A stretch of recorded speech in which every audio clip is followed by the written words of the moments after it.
Hi,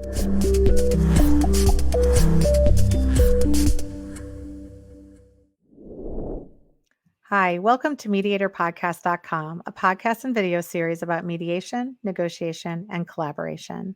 My name is Melissa Gragg, and I'm a valuation expert and mediator in St. Louis, Missouri, specializing in divorce and partner disputes.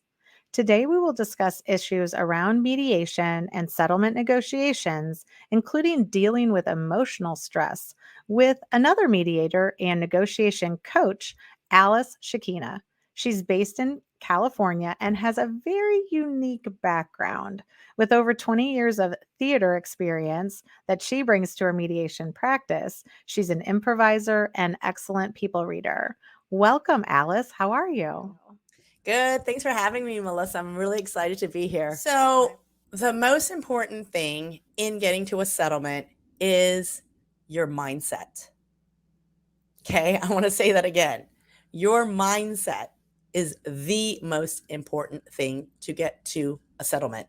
So, if you go in and you tell yourself, this is not going to settle, there's no way it's going to settle, then you're going to be making micro decisions throughout the entire process. Like every time you have a micro decision to go left or right, you're going to take the one that's going to lead you further and further away from settlement.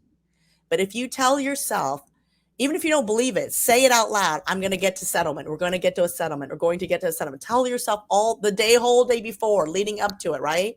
And if you can train your brain to think that way, when you're making all of the different decisions throughout the course of the mediation, you're going to lead to the one where there's the gold, there's a settlement, you're going to get there. You can't get there if you don't believe in yourself, right? And so I always say that's really important. Now, yes, do I deal with people who are pessimistic? Absolutely. Have I gotten them to a settlement? Absolutely. And they are like open mouthed at the end saying like, what did you do? How did you do this? And it's because I reframe for them what the issue really is. For example, I had a very contentious landlord tenant case come in, and they both said, look, we've been fighting. We don't think that it's going to settle in mediation, but the court has ordered us to go through mediation. We're going to do it just to check the box. We're just doing it, and we're going to go to trial. Okay, great. So I sat down, and the one side sat down, and they said, okay, well, we're going to have you out of here. This is a landlord. We're going to have you out of here. I'm going to get like lawyers' fees imposed on you. You're totally wrong. Everything. He said his piece, and then they left the room so that I could speak just to the tenants. It was a mother and her adult daughter.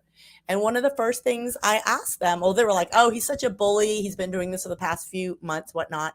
I asked them, I just would like to know, how is your like mental and emotional and physical health doing right now? And they started to cry, and they told me like, it's terrible. We have headaches. We're having stress. Like they had a long list of physical ailments that were happening due to this, conflict. And so I asked them, what would it take for you to remove yourself from this toxic environment? So I didn't say move out. I said just to remove yourself from this kind of environment. And the woman said, I need to move out. She goes, I could be out in 30 days. And I said, well, that's kind of quick. Are you sure? Because I don't want you to sign any agreement that you can't meet the timeline. She said, no, I have a place. She goes, and we'll be out and we'll pay the rent, but we'll be out in 30 days.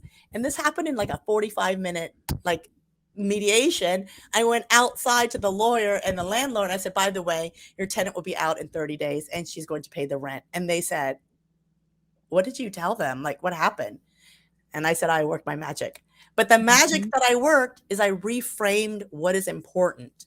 Like, is it really important to fight with this landlord and get whatever you feel like is yours? Or is it important to keep your health intact? Because without your health, what do you have? And so when I asked them this, that's what they chose. And you know what, Melissa, what's interesting is some people can say, well, Alice, but the settlement, they lost because they had to move. That woman came over and thanked me. And she said, you are an angel. Thank you. I really appreciate it. It's because the mindset, I just shifted the mindset. So she saw what's more important to her in reality.